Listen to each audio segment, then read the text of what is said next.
చెప్పవలసిన మాటలన్నీ ఈ పుస్తకము ఎందరు ఏమించి ఉన్నావు గనుక నీకు మా వందనములు సమర్పించుకొనుచున్నాము తండ్రి. ఆమేన్. దయచేసి కూర్చోనండి.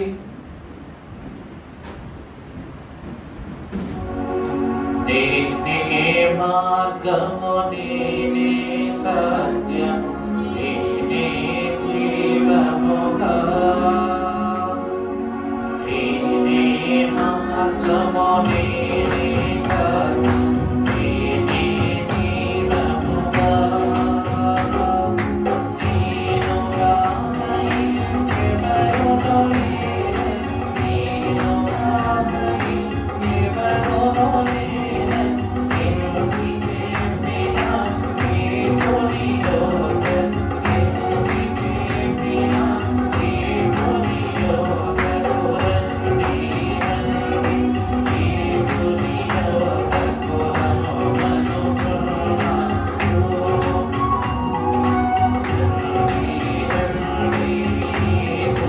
యోగ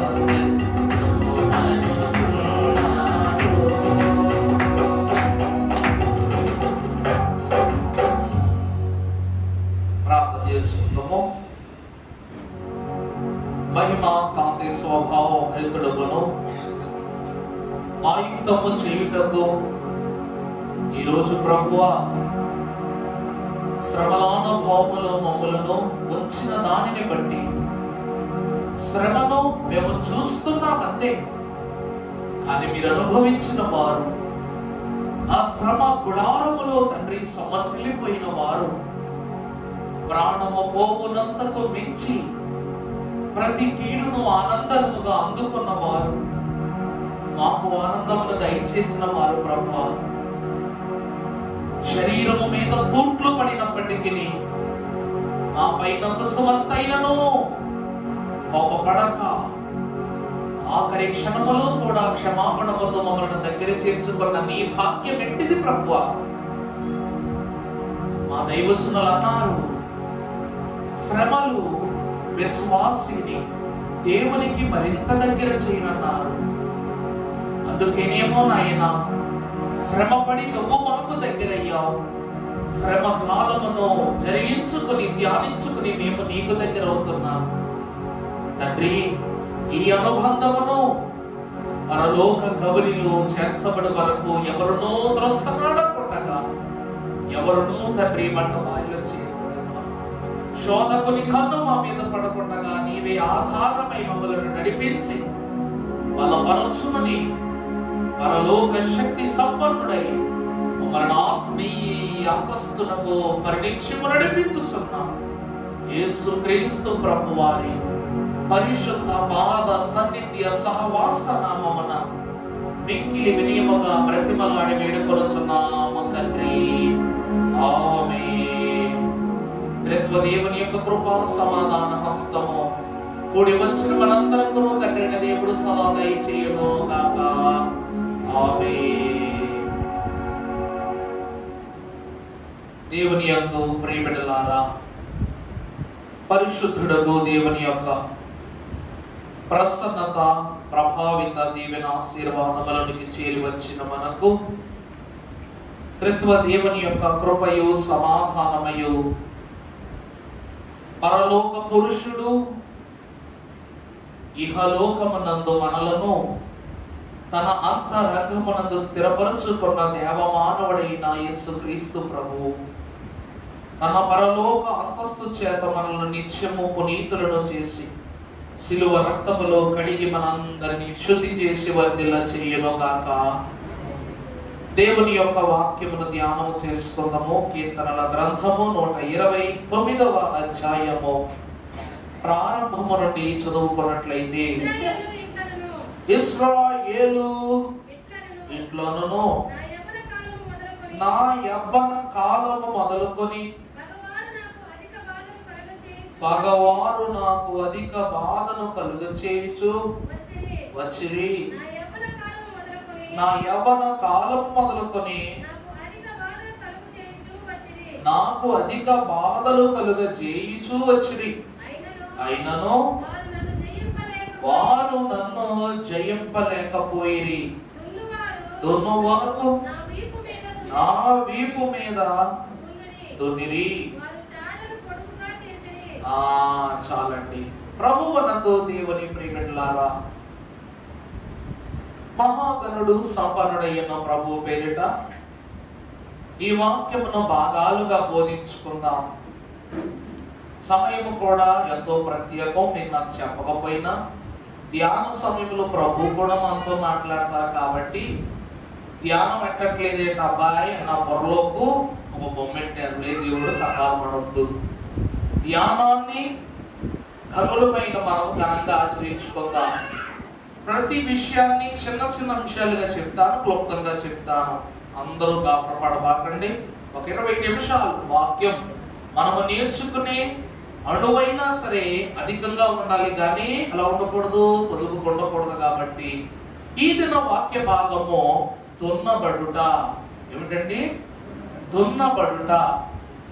ఈ దున్నబడుట అనే మాటను మనము రైతుల యొద్దనే ప్రాముఖ్యముగా వింటాం.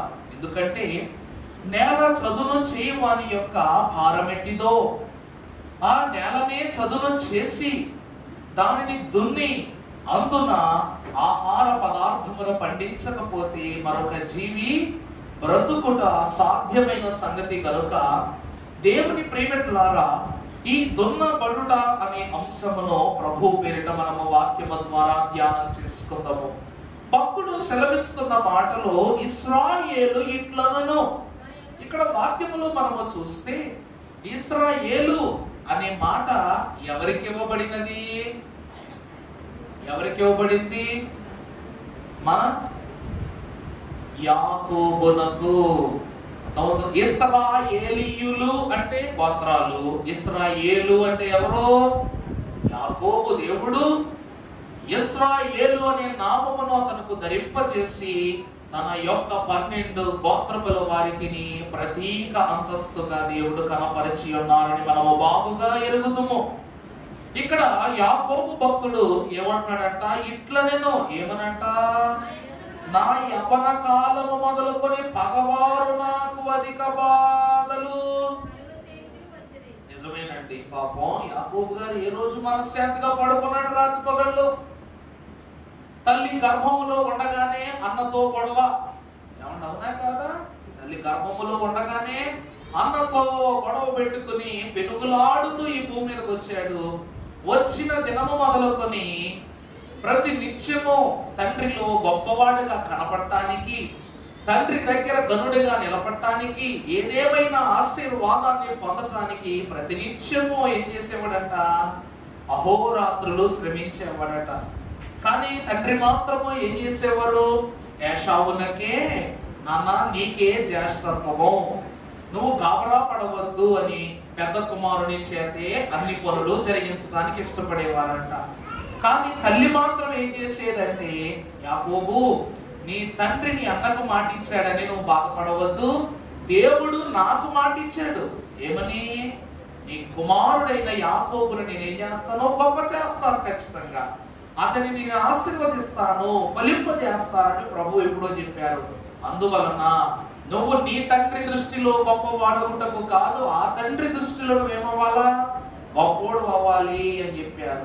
చెప్పగానే యాకోబు గారు ఆ దినము నుండి తండ్రి అయిన దేవుని యొక్క ఒడంబడికలో సాగుతూ నిత్యము ప్రయత్నపూర్వకముగా దేవునిలో ఏం చేసేవాడంట? ఫలించడానికి పనిచేసేవాడంట. అసలు అదే మాట చెప్పుకుంటున్నాడు. నా యవ్వన కాలము మొదలుకొని పగవారు నాకు అధిక బాధలు కలిగించింది. ఎవరేం చేశారంట? పగవారు. ఈరోజు పగవారు అంటే ఎక్కడి నుండో రారు, మన వారే, మన సొంత వారే. మనం ఏమని చెప్పాం మీకు? దెయ్యాలు శ్మశానంలో ఉండవు. ఎక్కడుంటాయంట? ఎక్కడుంటాయి? మనిషిలోనే ఉంటాయి, మనిషిలోనే ఉంటాయి. ఎందుకంటే అర్ధరాత్రి పూట అక్కడ దెయ్యం ఉందరా అని చెప్తే ఆ దెయ్యాన్ని చూడటానికి కూడా సాహసం చేస్తాం. మనకంటే దెయ్యాలు ఎవరు ఉంటారు? అక్కడికి వెళ్తే చనిపోతావురా అని చెప్పినా సరే ఆ ప్రాంతంలో ఆ గుట్టేంటో నేను రద్దు చేయాలని చెప్పేసి పిరికితనంలో కూడా ఇక్కడ ఎలా చెవులో మెల్లసిలు పట్టుకుని ఏసయ్యా ఏసయ్యా ఏసయ్యా ఏసయ్యా అంటే దెయ్యం దగ్గరికి వెళ్తావు, నీకంటే దెయ్యం ఉంటాడు. దేవుని ఎందుకు ప్రియపెట్టలారా? అదే అంటున్నాడు, నా పగవారు అనగా నాలో ఉన్న వారే నన్ను ఏం చేస్తున్నారు? బాధ పెడుతున్నారు, హింస పెడుతున్నారు, శోధన పెడుతున్నారు. తర్వాత ఏమిటంట? అయినను వారు నన్ను ఏం చేయలేకపోయారంట. ప్రభువునందు ప్రియపెట్టలారా, యవ్వన కాలము మొదలుకొని ఆఖరి దినము వరకు ఇశ్రాయేలీయులకు కలుగని శ్రమ అంటూ లేదు. వాక్యములో దేవుడు వరమిచ్చాడు అంటే ప్రతి వరము వెనక బోల్డంత శ్రమ ఉంటుంది. శోధన సహించువాడు ధన్యుడు. ఎందుకంటే శోధన లేనిదే ఏం లేదు, ఏం లేదు, లేదు. భక్తులు దైవజనులు రాశారుగా, శ్రమలు లేనిదే స్వర్గము లేదు. శ్రమ లేనిది ఏం లేదంట. మరి ఇశ్రాయేలీయులు ఎంత శ్రమ పడకపోతే కనాను దేశం స్వతంత్రించుకుంటారు. ఈరోజు అంత సంపూర్ణమైన అంతస్తులో ఉంటారు వాళ్ళు. అందుకే ఇశ్రాయేలు అంటాడు, నా యవ్వనము మొదలుకొని పరిశుద్ధ గ్రంథములో నిర్గమాకాండ గ్రంథము 1వ అధ్యాయం 12వ వచనం మనం ఒకసారి చదువుకున్నట్లయితే, అయినను ఐగుప్తులో వారిని శ్రమ పెట్టిన కొలది వారు విస్తరించి ఏమైపోయారంట? ప్రబలిరి. కనుక వారు ఇశ్రాయేలీయుల ఎడల అసహ్యపడిరి, చేయించుకొనిరి. చేయించుకొనిన ప్రతి పనియు ఉండెను.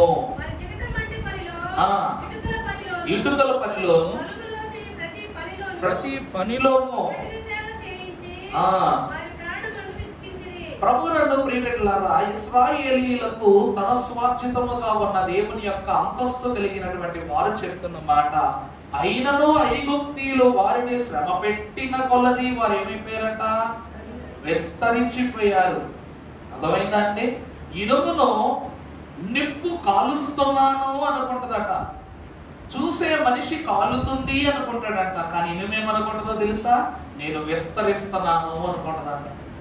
అయ్యగారు రాసారా లేదండి పాటలో? కాలకుండానే మేలిమియగునే కనకము కొలిమినందు చూచు వానికి శ్రమ.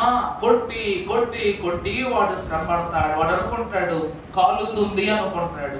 నిప్పు అనుకుంటది కాలుస్తున్నాను అనుకుంటది. కానీ ఈ కాలుతున్న ఇనుమేమనుకుంటదంటే నేనేమవుతున్నాను? ప్రబలిపోతున్నాను. ఇశ్రాయేలీయులను శ్రమ పెట్టిన కొలది, ఈ రోజు నువ్వు బోవ పెట్టవు, రేపు పెట్టవు, ఎల్లుండ పెట్టవు, ఆకలితోనైనా సరే వారు చస్తారనుకుంటే వారు ఆకలితో చావట్లా, పెరిగిపోతున్నారు అంతే. ఇప్పుడు శ్రమలో వాళ్ళకి అంతస్తు లభించిందా? శ్రమలో శాపము లభించిందా? అర్థమైందండి?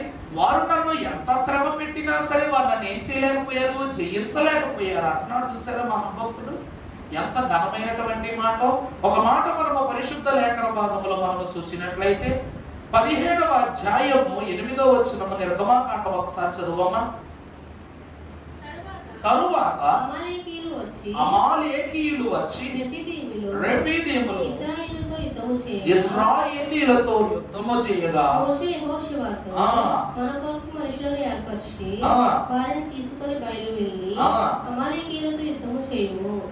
చాలండి. ప్రభునందు ప్రియమిట్లారా, ఇశ్రాయేలు ప్రయాణములోనైనా ప్రశాంతంగా ఉన్నారా?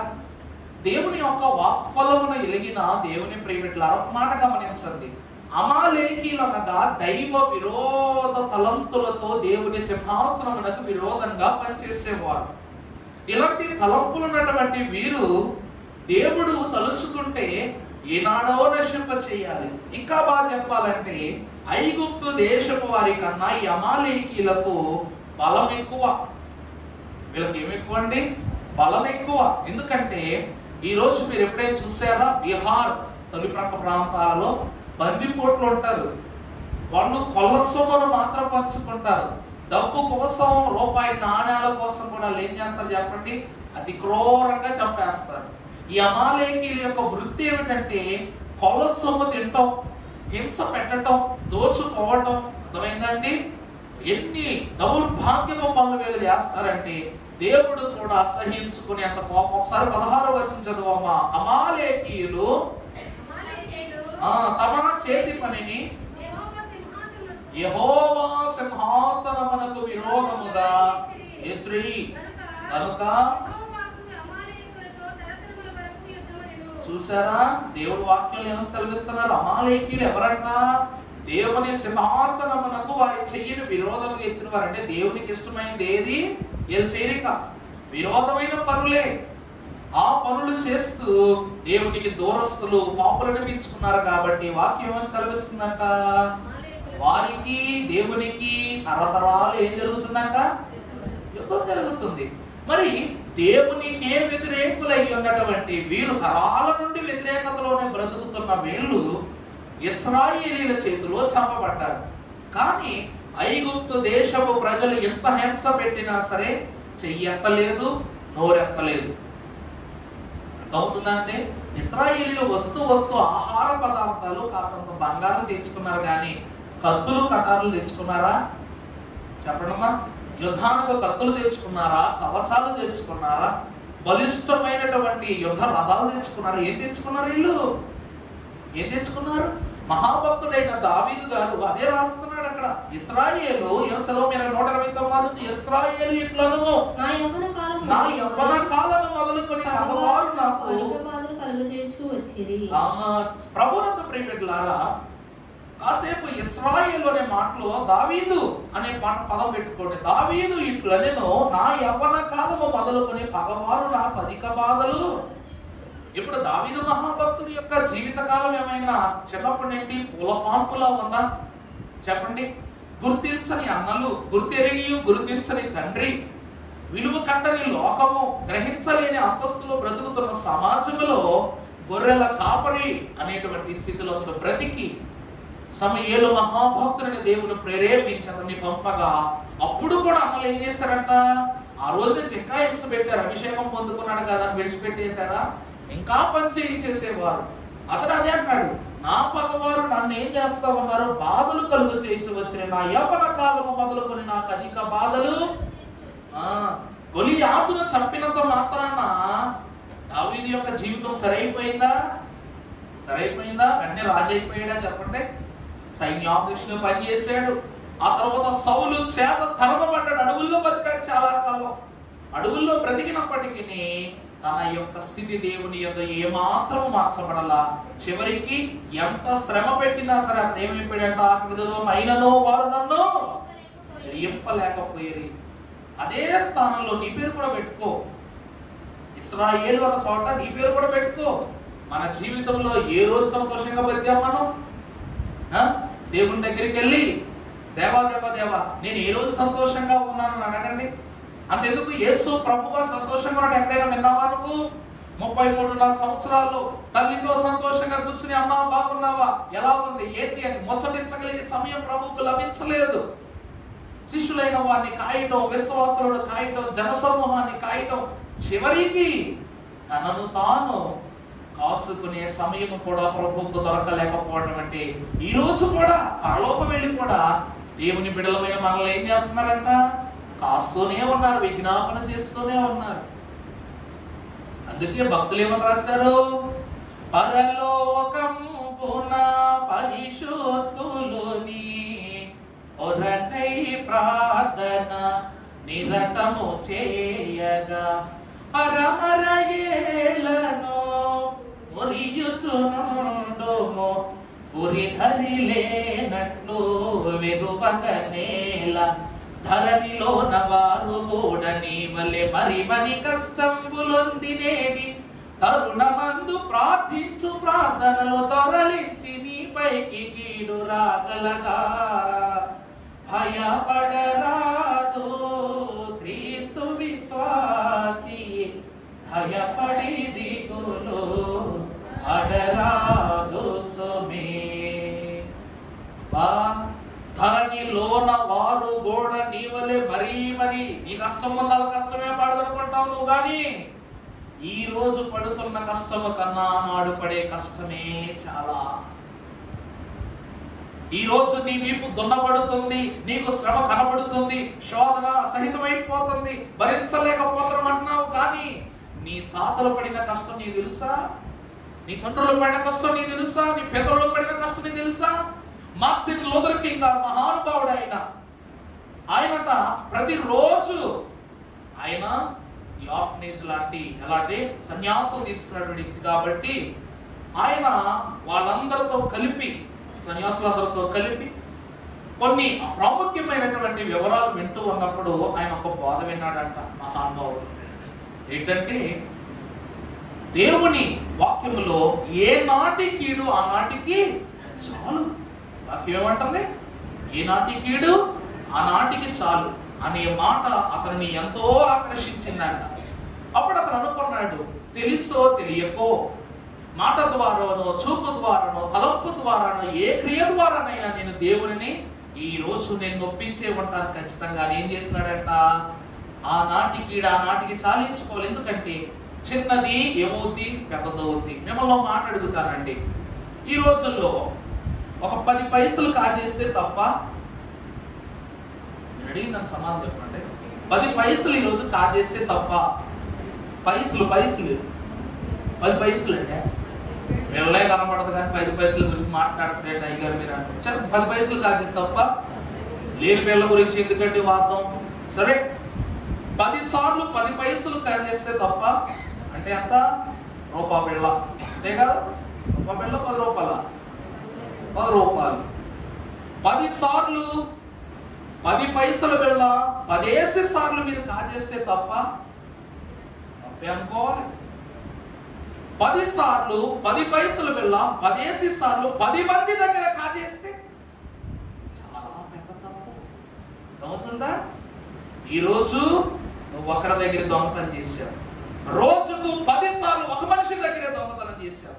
రేపు అది 10 మందికి, 10 మంది నుండి 100 మందికి, 100 మంది నుండి విస్తారం అయిపోతాయి. ఇక్కడ నువ్వేమైపోతావు? చిన్న దొంగ, గజ దొంగ అయిపోతావు. అందుకే మార్టిన్ లూథర్ గారి మాటను బాగా మనస్సులోనికి ఇమిట్ చేసుకున్నట్ట. ఏ నాటి కీడు ఆ నాటికి చాలని ఏం చేసేవాడంట? బయటకు భిక్షాటనకు వెళ్ళినప్పుడు ఆయన భిక్ష చేసుకున్న డబ్బులతో ఒక కొరడా కొనుక్కు తెచ్చుకున్నాడంట. ఏం కొనుక్కు తెచ్చుకున్నాడంటే? ఒక కొరడా కొనుక్కు తెచ్చుకుని తన గదిలో ఒక పక్కన తగిలించాడంట. తగిలించి ప్రతిరోజు రాత్రి ఆ కొరడాతో దెబ్బలు కొట్టుకునేవాడంట. ఏం చేసేవాడంటే? విళంతా బాదుకునేవాడంట. ఈ శబ్దాలు పక్క గదిలో ఉన్న వాళ్ళకి వచ్చి, ఎందుకంటే భిక్షాటన ఈ సాధులైనటువంటి వాళ్ళు ఏం చేసేవారు? పక్క వారి విషయాల్లోకి వెళ్ళరు. వాళ్ళకి ఏముంటది? దైవం అంతే, ఇంకా పర్సనల్ విషయాలు ఏం మాట్లాడకూడదు. కాబట్టి ఇలా జరుగుతుండేసరికి రోజు ఏ శబ్దాల గదిలోంచి రావడంతో గురువుకు చెప్పారంట. వాళ్ళందరికీ గురువుగా ఉన్నాయని చెప్తే, మార్టిన్ నీ గది ఒక్కసారి చూడాలి, మమ్మల్ని తీసుకుని వెళ్ళు అన్నారంట. తీసుకువెళితే గది తెరిచి చూడగానే గదిలో ఎక్కడ పడితే అక్కడ గోడల మీద, నేల మీద రక్తం మడిగైపోయిందంట. దుంపల తినే దేహాలు, అక్కడెక్కడ నెత్తులు చుక్క పడకూడదు. ఏం చేస్తున్నాడంటే ఈయన రోజు నెత్తులు చిందిస్తున్నాడు. కోపం వచ్చి ఎవరిది ఈ రక్తమో, ఎక్కడిది ఈ రక్తం అని అడిగితే అప్పుడట ఆయన గోడ మీద రాస్తుందట, ఏ నాటి కీడు ఆ నాటికి చాలు. ఎందుకంటే ఇలా చేసి చేసి చేసి పరలోకి వెళ్ళాక ప్రభువు విధించే తీర్పు ఏదైతే ఉందో ఆ తీర్పుని నేనేం చేయలేను, నేను భరించలేను ఇంకా తీర్పుని. ఎందుకంటే చేసిన పాపములను తరిమార్చుటకు, తర్జుమా అనగా దాని వైపు చూస్తూ దేవుని ఎదుట తలెత్తుకునే యోగ్యత కూడా ఉండదట మనిషికి. ఇంకా దేవుడు ఆ చూపుకు మనం ఏమైపోతామంటే, చిచ్చి అసహ్యం అనే మాట కూడా చిన్నదే అనే పరిస్థితి వచ్చేస్తామంట. అందుకే దేవుని ఎదురు నిలబడినప్పుడు కాస్తో కోస్తో పాపానికైనా నేనేం చేసుకోవాలా? పరిహారం చేసుకోవాలి. కాబట్టి రోజు కీడును తగ్గించుకోవడానికి ఏం చేస్తున్నాడట? సముద్రం అంత కీడులో నేను కనీసం ఒక చుక్కనైనా సరే ఏం చేయాలి? తగ్గించుకోవాలని నా రక్తంతో నేనేం చేస్తున్నా? నన్ను నేను గాయపరుచుకున్నా అని చెప్పేసి అన్నాడట. దేవుని ప్రేమికులారా, ఈ మాట ఎందుకు చెప్తున్నా అంటే, అదే లూథర్ గారు ఈరోజు ప్రసిద్ధి చెందినటువంటి గొప్ప వక్త అయ్యారా లేదా? తన కీడు ఆ దినమునే చాలించుకోవాలనుకున్నారు. అలాగే విశ్వాస దినములో ఏదో ఒక తప్పు చేసి ఉండొచ్చు. మనుషులు ఎదురు చెప్పుకోవడం నామోషి, కానీ దేవుని ఎదురు చెప్పుకుంటే బాధ ఏంటండి? నిన్ను కూడా కొరడావించి కొట్టుకోమని చెప్పట్లా. ఆ కర్మ మనకు పట్టకూడదని మన ప్రభువే శరీరం అంతా దున్నిచేస్తున్నారు. ఎప్పుడైనా చూసారా ప్రభు యొక్క దేహాన్ని? ఎప్పుడైనా విన్నారా? వెంటనే వస్తుందంట, కన్నీళ్ళు వస్తాయంట. అందుకే నా రుణము తీర్చిన నా దేవా నా ప్రభువా నీ రుణము తీర్చగలనా? నీవు నా ఋషివై బోధించి నా బదులు చనిపోయి నావని నేను మరువగలనా? సిలువ శ్రమను ఏ దినమును మర్చిపోలేమాట. ఎందుకంటే యేసు నీ కొరకు పుట్టెను, యేసు నీ కొరకే బ్రతికను, యేసు నీ కొరకే మరణించెను, యేసు నీ కొరకే లేచెను, యేసు నీ కొరకే స్థలము సిద్ధపరచుటకు పరలోకము వెళ్ళెను. మరలా నీ కోసమే రెండవ రాకడలో ఆయన వచ్చును, నిన్నే అక్కడికి తీసుకుని వెళ్ళును. మరలా నీతోనే కలిసి ఎక్కడికి వస్తారంట? ఇక్కడ నువ్వు అనే పదం, ఆయన అనే పదం తప్ప మధ్యలో ఇంకెవరైనా ఉన్నారా? మరి నీ కోసము దున్నపడ్డాడు, నీ కొరకు చీయనిపించుకున్నాడు, బాధింపబడ్డాడు, రోధింపబడ్డాడు. ఇన్ని చేసిన నీ దేవుని కొరకు, ఇన్ని చేసిన నీ దేవుని కొరకు ఒక్క పని మనం చేయలేమా? ఒక్క పని మనం చేయలేమా? ఓర్చుకోవాలి. ఏం చేయాలండి? ఓర్చుకోవాలి. అయ్యగారు భక్తులు ఏమని రాశారు? రేగత్వర పడకో ఓర్చుకో ఓర్చుకో నీ కన్యాయమైన నోవోర్చుకో. రేగత్వర పడకో ఓర్చుకో ఓర్చుకో నీ కన్యాయమైన నోవోర్చుకో. కన్నులెర్రజేయకు శాంతమందు మప్పుడు శాంతమందు మప్పుడు ఓర్చుకో.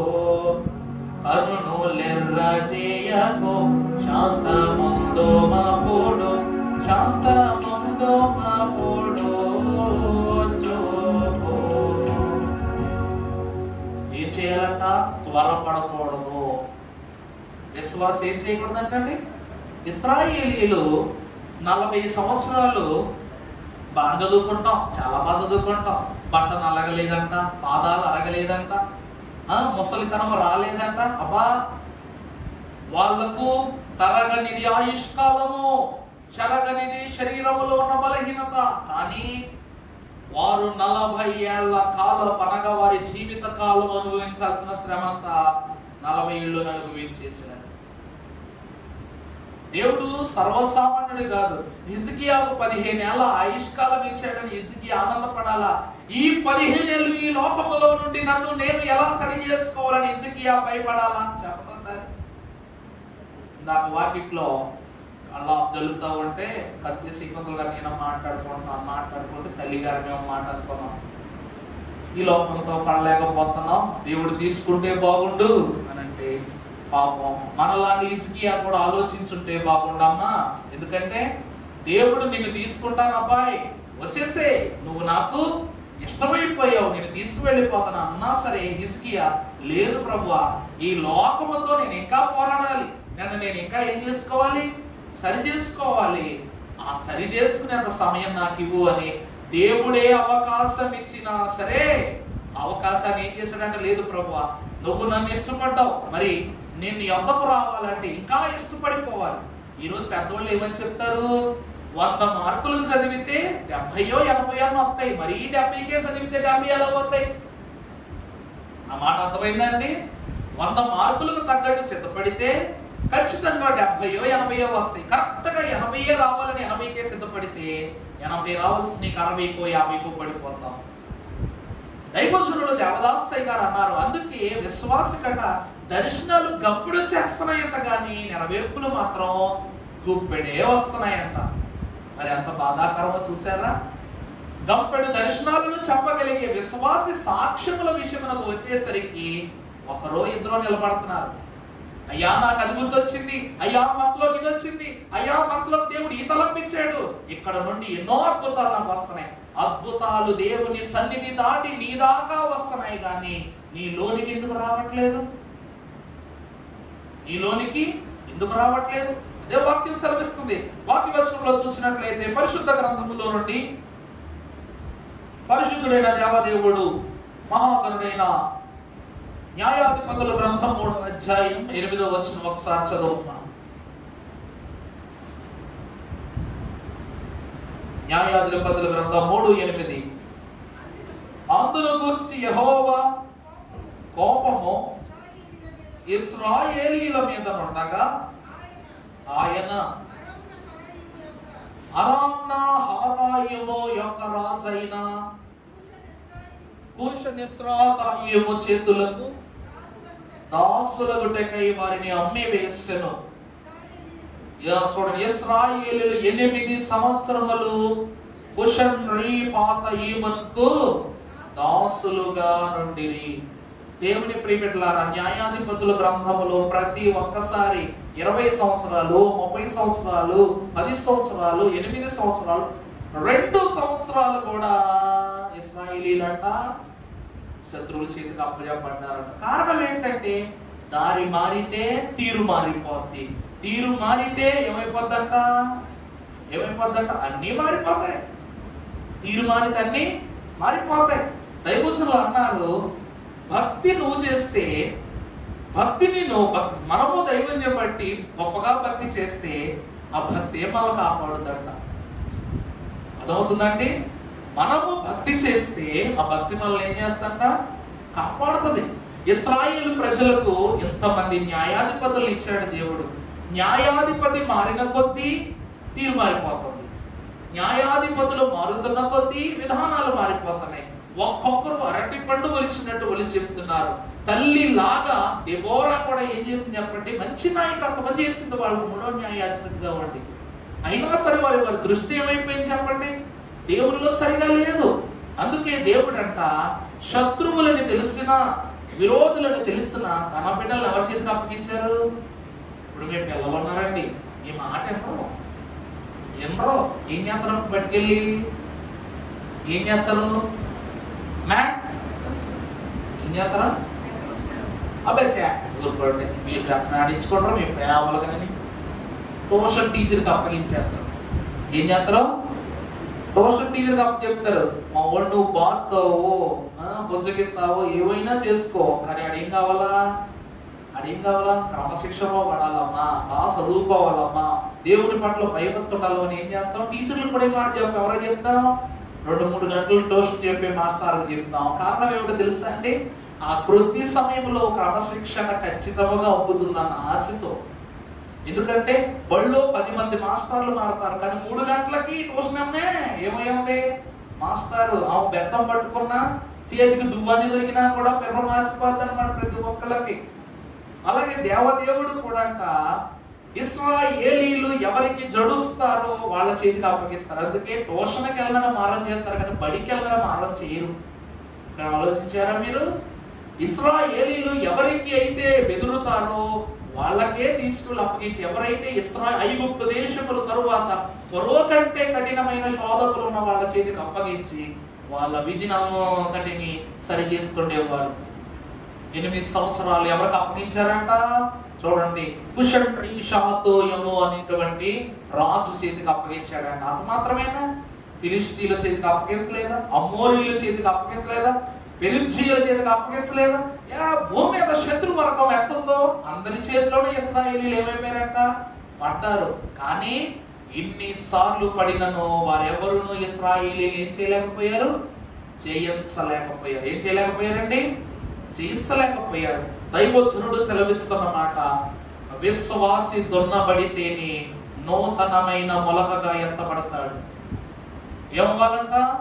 విత్తనము నలిగి విరిగి అది చనిపోతేనే దానిలో నుండి ఒక నూతనమైనటువంటి చిగురు బయటకు వస్తుందంట.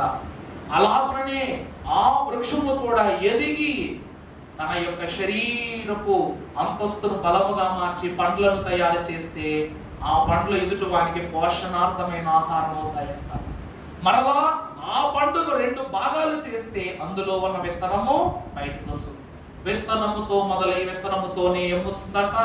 కాలక్రమం ముగుస్తుంది. అలాగే విశ్వాసి కూడా శ్రమలతోనే మొదలు పెట్టి ఎక్కడతో ముగుస్తాడంట? శ్రమలతోనే ముగుస్తాడు. నా మాట మీకు అర్థం కాలేదనుకుంటా. మనిషి యొక్క జన్మం ఎవరికీ తెలియదు, ఎప్పుడు పుడతారు. మరణం కూడా ఎవరికీ తెలియదు. జన్మతః శ్రమను సంపాదించుకున్న మానవుడు మరణములో కూడా శ్రమలోనే మరణించాలి. ఎందుకంటే శ్రమలు, ఇబ్బందులు, సకల శోధనలు ఏం చేస్తాయంట? దేవునికి నిన్ను మరింత దగ్గర చేస్తాయి, మరింత దగ్గర చేస్తాయి. కారణం ఏమిటంటే శ్రమల మార్గమున మార్గమే విమల మార్గము శ్రమ భక్తునికాశ్రమము శ్రమల మార్గమే విమల మార్గము శ్రమ భక్తునికాశ్రమము శ్రమల వలనే సకల స్వనీతి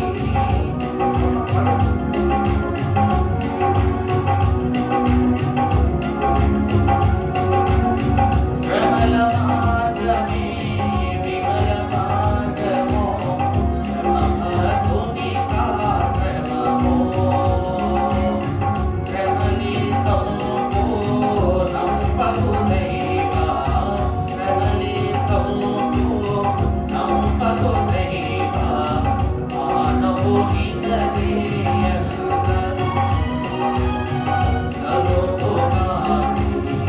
శాంతి వెలుగు శాంతి కలుగు శాంతి వెలుగు మానవుడు శ్రమను మొదలైగా మానవుడెందు కాగలడు. దీన్ని బట్టి మనకు అర్థమైంది ఒకటి, శ్రమ అను నాగలి మీద పడకపోతే అర్థమైందండి, స్వర్గము అనే సంపూర్ణమైన విత్తనము ఫలించదు. అర్థమైందా? శ్రమ నాగలిగా మీద పడి నిన్ను దున్నకపోతే స్వర్గం అనే విత్తనము ఫలించదు. నీకు శాంతి అనే ఫలింపు రాదు, కాంతి అనే తృప్తి కలగదు. అందుకే భక్తులు తర్వాత చరణంలో ఏమని రాశారు? పేద క్రైస్తవుడా సేద తీర్చుకో, నీదే కదయా ముక్తి, సేద తీర్చుకో. శ్రమలలో మేము సేద తీరాల్సిందే, సేద తీరవలసిందే. భూమి మీదట 80% నీళ్లు ఉన్నాయి, అంతేనండి. 80% ఏముందంట? నీరుంది, 20% నేల ఉంది. కానీ ఈ రోజు మంచి నీళ్లు కొనుక్కునే దౌర్భాగ్యం మనకు పట్టింది. 80% భూమి మీద నీళ్లున్నా ఇంకా మనం మంచినీళ్ళ బాటిల్ 20% కాబట్టి 20 రూపాయలు పెట్టి ఏం చేస్తున్నాం? లీటర్ వాటర్ బాటిల్ కొనుక్కుంటున్నాం. ఎంత దౌర్భాగ్యం అని చూడండి. ఏ రోజు మనం ఆలోచించం. మన చుట్టూ ఉన్న ఈవులను దేవుడు మన కొరకు సృజించినప్పటికీ ఆ ఈవులను నిరర్థకముగా మార్చుటను బట్టి శ్రమ.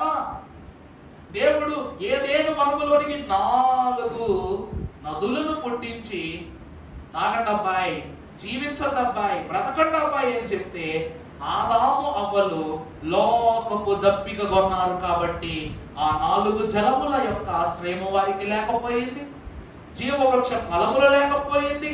వారి చేతి కష్టమును చేతి ఫలములని వారు తృప్తిగా తిని బ్రతికి చెమట ఊడ్చి తిందించి కష్టపడిన బ్రతుకు వారు బ్రతకవలసి వచ్చింది. ఎందుకంటే ప్రభు అంటున్నారు, ఈ శ్రమలు సేద తీరుస్తాయంట.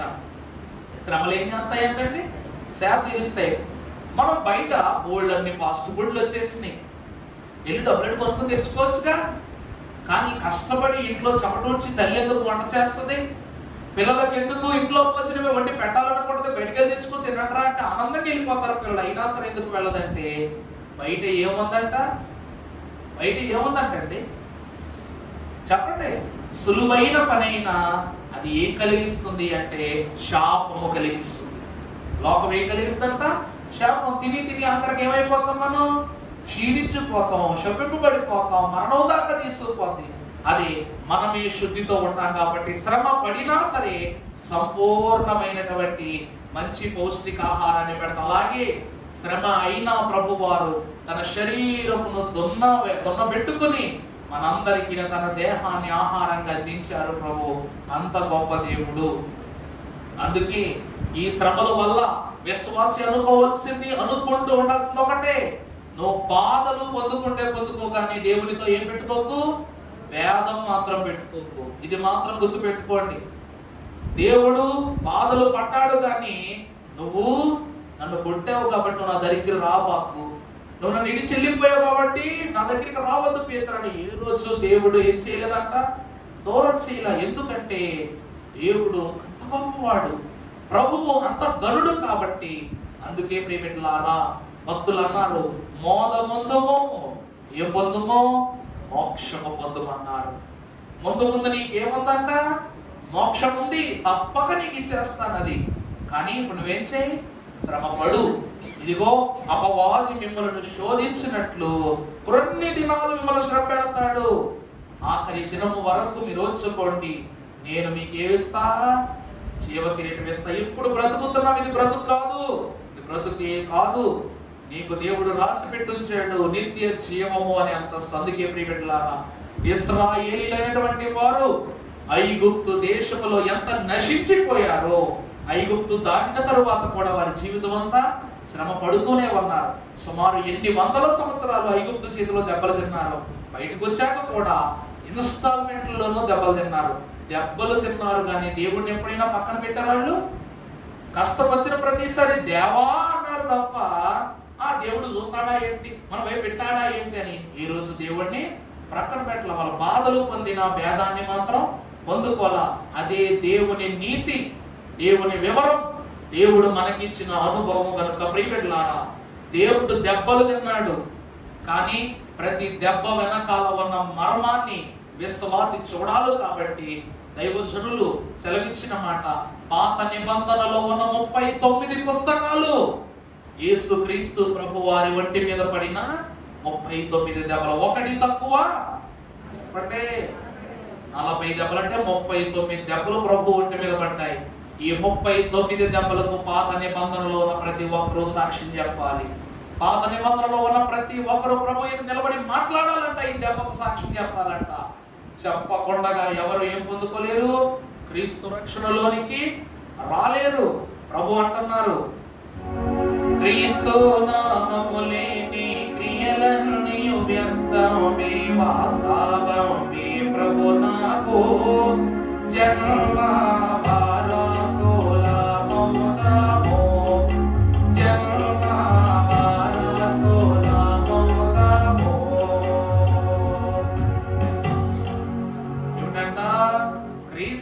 నామము లేని క్రియలన్నీ వ్యర్థమే. ఆయన నామములోనే స్వస్థత, ఆయన గాయముల ద్వారా రక్షణ. ప్రభు ఏమన్నారు?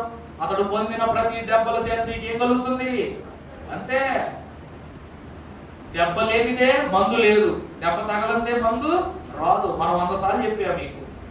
డాక్టర్ గారు అయినంత మాత్రాన మెడిసిన్స్ లేకపోతే నీ జబ్బెట్టినా ఏం చేస్తాడు డాక్టర్ అయినా? నీ దగ్గర అద్భుతమైనటువంటి మందులు ఉన్నాయి కానీ డాక్టర్ చెప్పకుండా వేసుకుంటావు. డాక్టరు ఎంత గొప్ప విద్యావంతుడైనా నయ్యము చేయటానికి ఔషధం కావాలి.